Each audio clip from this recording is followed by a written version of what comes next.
చాలామంది ఈడెక్స్లో major problem ఏంటంటే జీమెయిల్లో edX mail అనేది రాలేదు. దీనికి 3 మేజర్ ప్రాబ్లమ్స్ అనేది ఉంటాయి. నంబర్ 1, స్టూడెంట్ కాలేజీలో రాంగ్ ఈమెయిల్ అడ్రస్ ఇవ్వటమే first major problem. Number 2, student జీమెయిల్లో ఈడెక్స్ మెయిల్ వచ్చినా కానీ సరిగ్గా చెక్ చేసుకోకపోవటం కూడా one of the major problem. పైన సెర్చ్లో ఈడెక్స్ అని టైప్ చేస్తే మెయిల్ వచ్చిందో రాలేదనేది క్లియర్ కట్గా అర్థమైద్ది.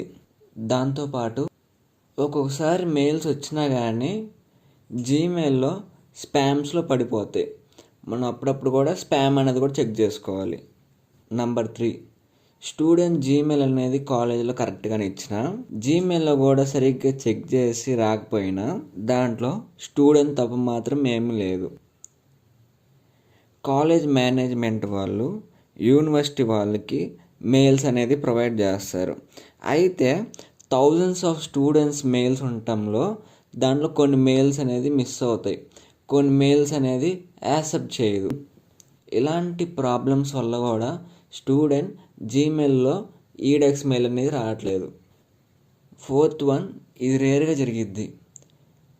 ఎవరైనా ఈడెక్స్ అకౌంట్ అనేది జీమెయిల్ నుంచి లాగిన్ అయిన తర్వాత ఈడెక్స్ అకౌంట్ పర్మనెంట్గా డిలీట్ చేస్తే సెకండ్ టైం ఈడెక్స్ క్రియేట్ చేసుకోవడానికి వీలు కాదు. ఫైనల్గా దీని సొల్యూషన్ ఏంటంటే కాలేజ్ మేనేజ్మెంట్కి ఈడెక్స్ మెయిల్ రాలేదని ఇన్ఫామ్ చేయటమే. అప్పుడు కాలేజ్ వాళ్ళు పాత ఈమెయిల్ని డీయాక్టివేట్ చేసి కొత్త ఈమెయిల్ని అప్డేట్ చేస్తారు. అప్పుడు మీకు మెయిల్స్ అనేది వస్తాయి.